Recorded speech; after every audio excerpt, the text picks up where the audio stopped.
এইটাও চালু হয়েছে, ঝড় ফ্যান চালু হয়েছে, যেটা কিনা সরাসরি সোলার থেকে কিন্তু চলছে। রহিম আফরোজের এই পাওয়ার স্টেশন কি সোলার পাওয়ার সরাসরি লোডে দিতে পারবে?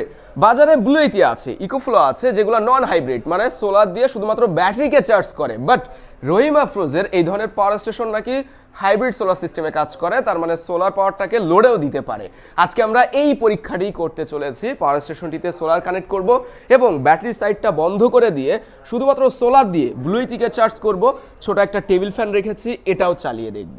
তো আমরা পাওয়ার স্টেশনটিতে সোলার কেবল অলরেডি লাগিয়েছি, বাট সোলার কানেক্ট করি নাই, যেখানে আমরা জিঙ্কোর 590 ওয়াটের একটি মাত্র প্যানেল কানেক্ট করে দেখব। তো এখানে একটা কেবল এখনো খোলা আছে, আমি আপনাদের কেবলটা লাগিয়ে দেখাচ্ছি। এই যে এটা লাগানো আছে, এবার এই কেবলটা লাগিয়ে দিচ্ছি, তারপরে আমরা সোলার পাওয়ার মেশিনে পেয়ে যাব। চলেন দেখা যাক কি অবস্থা। এখানে আমরা দেখতে পাচ্ছি সোলার পাওয়ার পেয়েছে, যেটা লোডে যাচ্ছে এবং ব্যাটারি থেকেও লোডে যাচ্ছে। তো আমরা ব্যাটারি পাওয়ারটাকে বন্ধ করে দিব। এখানে পিছনে একটা সুইচ রয়েছে, যেটাকে বন্ধ করে দিলে ব্যাটারি বন্ধ হয়ে গেল। এবার দেখতে পাচ্ছি সোলার থেকে সরাসরি লোডে পাওয়া যাচ্ছে, ব্যাটারি বন্ধ আছে। চলেন এই সোলার পাওয়ার দিয়ে ব্লু ইথিকে চার্জ করা যাক। ওকে, তো আমরা ব্লু ইথি কানেক্ট করে দিলাম।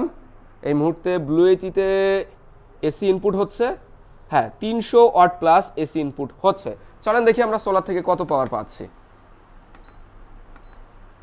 ওকে, তো আমরা এখানে দেখতে পাচ্ছি সোলার থেকে এই মুহূর্তে 300 প্লাস ওয়াট কিন্তু ইনপুট হচ্ছে। সরাসরি সোলার থেকেই আমরা ব্লু ইথিকে চার্জ করতে পারছি রহিম আফরোজের এই পাওয়ার স্টেশন দিয়ে। আচ্ছা, যেহেতু আমাদের 500 ওয়াটের প্যানেল, আমরা এখানে বেশি লোড দিব না। এবার টেবিল ফ্যানটাকে চালিয়ে দেখব। এটা টেবিল ফ্যান না, ঝড় ফ্যান বলে অনেকের এলাকায়। চলেন ঝড় ফ্যান চালু করা যাক।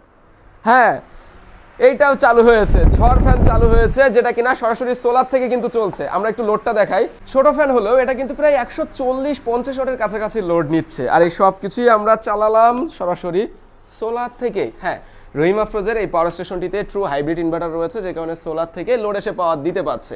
তবে মেশিনটা সম্পর্কে ফুল রিভিউ যদি আপনারা চান, অবশ্যই কমেন্ট বক্সে জানাতে পারেন।